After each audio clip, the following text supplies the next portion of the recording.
What should be included in the section called fees expense of your budget of a grant application?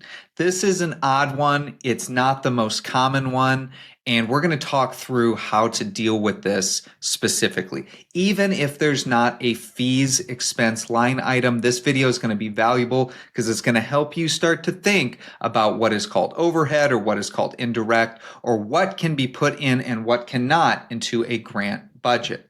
I'm Benjamin Dean from grantgetting.com. I hope you enjoy this videos and others like it on the channel aimed at helping you get more grants. Be sure to check out the link in the description for a free download relating to this topic of fees. Fees in a grant budget. So what are fees? What are the types of fees to include or not include? What's most important in this part is just what can be considered. What could be considered?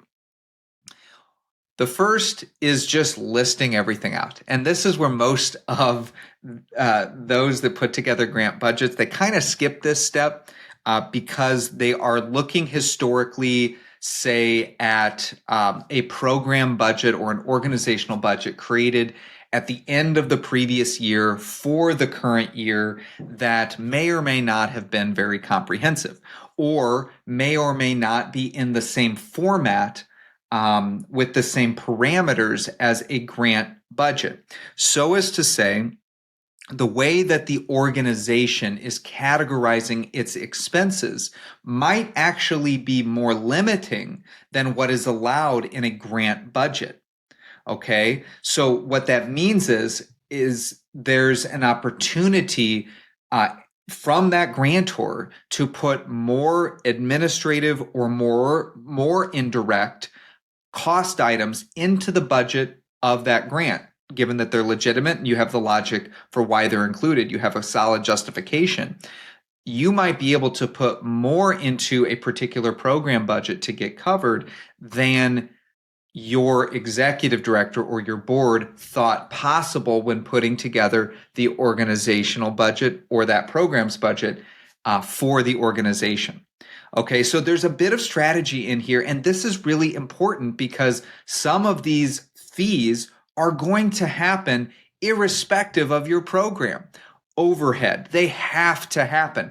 However, a portion of those fees are being incurred, one could say, because of this program. And that's where there's thinking and there's talking and there's documentation on every item. Okay, so here's some of the things to consider. Consultant fees. Who does this organization consult with? Right? Do you have a marketing person that you consult with? Do you have a social media person that is a contractor that you hire for a few hours a week to do social? Do you have an accountant that is technically a consultant or a contractor that comes in to do the accounting level? Do you have a bookkeeper that you consult or contract with on the bookkeeping level? Do you have a lawyer that you consult with? Do you have a technology person that you consult with, right? Do you have an operations person? All of these consultant fees, legal, accounting, bookkeeping, administrative, everything that I just mentioned, those potentially are fees. Now, occasionally you will have contractor and consultant as a separate line item, but you sometimes have some degree of autonomy on how you classify your own fees versus consulting. So it's a little bit of a game where you might see in the FAQs that no more than 5% of the budget can be in this administrative fee category. And then you might see that no more than 10% of the budget can be contractors, right? So you've got some constraint points, 5 and 10%. Now, if I were writing that budget, if I were putting this together and I had a solid justification already put together for all of my expenses relative to this particular project, then the game I would be playing is how to get the most in there while also adding to the narrative, adding to the story, and adding to the credibility. That's the game in some cases. Okay, so Other fee categories outside of fee for hire would be licensing fees. If you do have any licensing fees, that would be something that you can consider. Fees can also be looked at like dues. So if a portion of your program has to do with the outreach that you will conduct in order to gain more clients or get the word out about your services, where there's a variety of different ways that you can market your program. For most communities, one of the best ways is word of mouth, is literally just telling people face to face about it. For many organizations, that ends up being a very positive thing. Of course, you're going to invest in Facebook ads and Google ads and doing direct mail and doing, hiring an SEO consultant maybe to spruce up your site to increase organic inbound. You're going to do those things. But one of the other ways is by going to networking events. Right. So you could attend one networking event per month for 12 months. And one of the purposes of you going to that networking event would be to go with your business cards that have the program name on it or have a link to a website which links to the program name, and getting people who run peer organizations interested in referring people into your program, or referring clients or referring volunteers, or whatever the case is. Well, if that could be part of your strategy, then your dues to your local chamber of commerce or your local networking club or your local business nonprofit meetup group, whatever it is in your community, or multiple of those things, then that could be seen and logically progressed into a marketing expense that might fit under fees, those dues. That's something else to consider. Another one would be the not licensing in a sort of intellectual property sense, but actually getting a license to operate in a particular community. That's something to consider, especially if you're looking at an expansion project. If you're expanding into a new geographical area, it is possible that you will need to do some additional work in getting licenses. So you'll need to buy another, license to do business in that area. Nonprofits many times are exempt from the need to do that. However, side note, it's usually best to do it. It's not a big fee. If you can get it covered by some of your grants, you're also going to be looked upon favorably in that community, especially if it's a smaller community, that you're doing things above board. That's a positive thing. It allows you to build more important relationships in the community. Another fee that can be brought in here is you can look at it as a consultant fee or a training fee. Is if you're entering into a new territory with an expansion budget, not a new geographic territory, but a new type of service or a new type of interaction with somebody, or it could even be a more hands-on experience for volunteers. There is training that I am certain would be beneficial to your team, whether it's your staff or your volunteers. So as to say, if you have a program that has traditionally been a little bit more transactional with the clients, and you're wanting to go deeper with each client and provide more of a depth of services or more of a breadth of services, needing to have more of an understanding of the current situation of that person or family, then that's a different skill set. That's almost a different personality.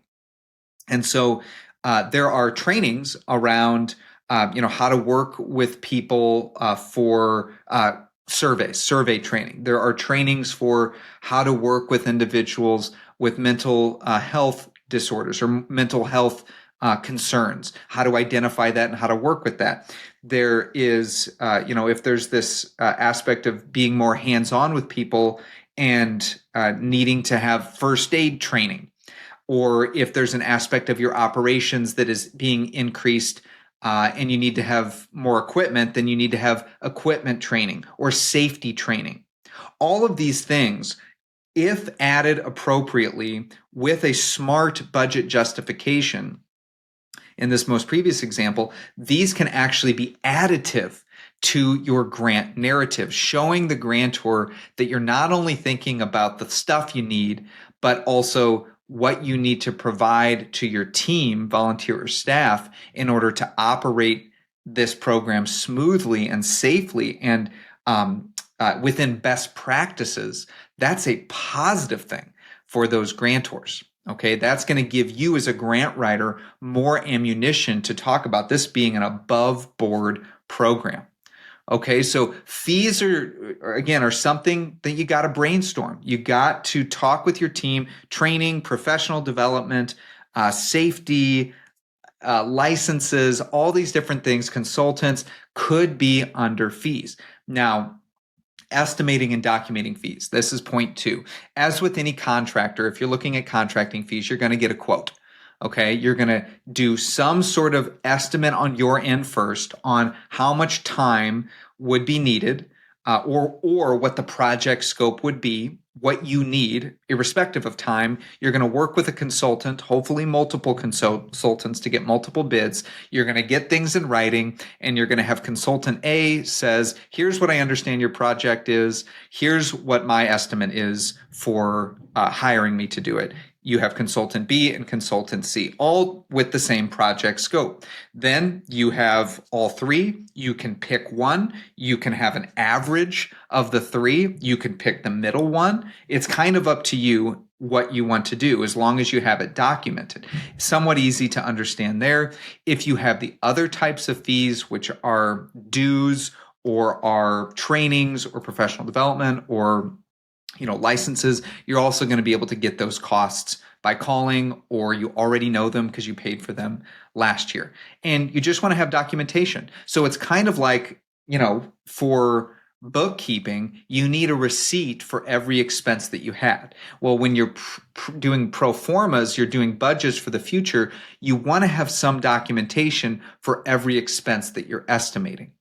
Okay. And a really solid, grant writing strategy is to have those banked in folders digitally. You just scan everything and put it digitally so that you can pull from them for your multiple grant budgets that you're putting things out for.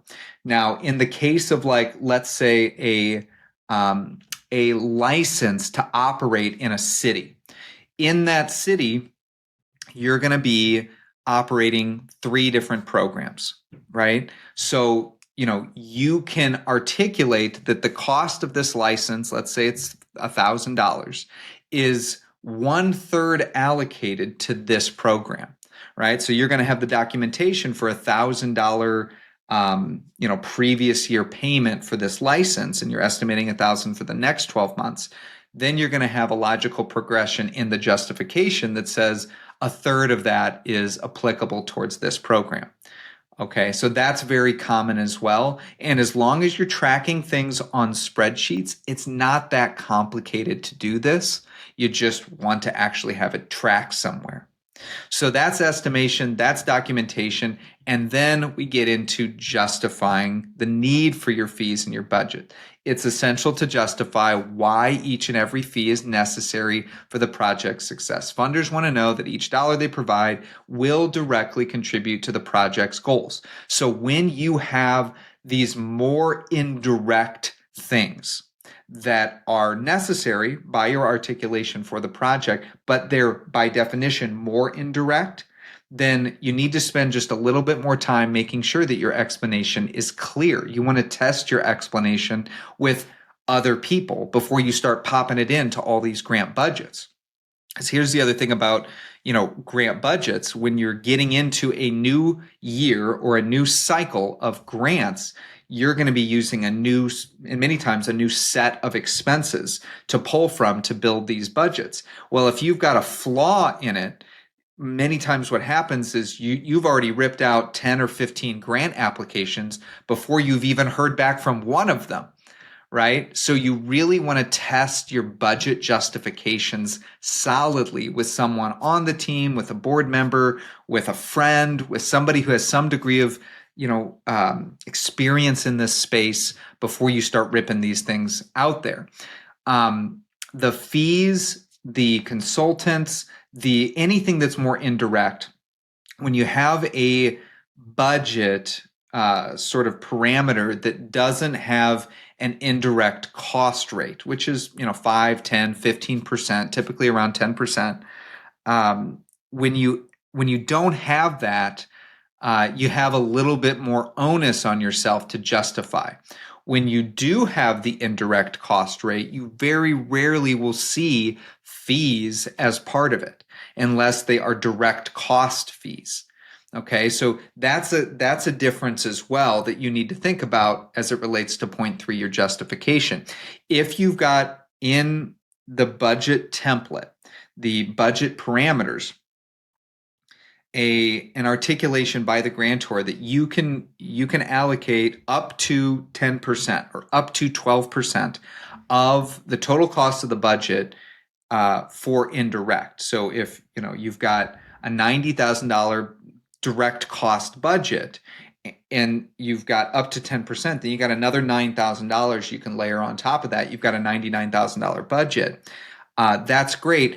You're typically going to need in that fees section to only be including the direct cost.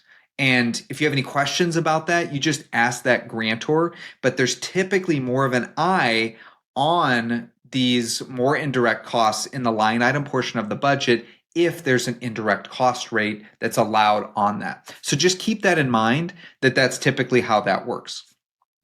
So when you're building the fee section of your grants budget, remember all the relevant fees. First, have that master list to pick from. You want to have documentation for your estimations, and then your justification needs to be really specific. And you need to think about in your justification, does this add to my narrative? Does this make additional solid points? Does this back up pieces of my narrative?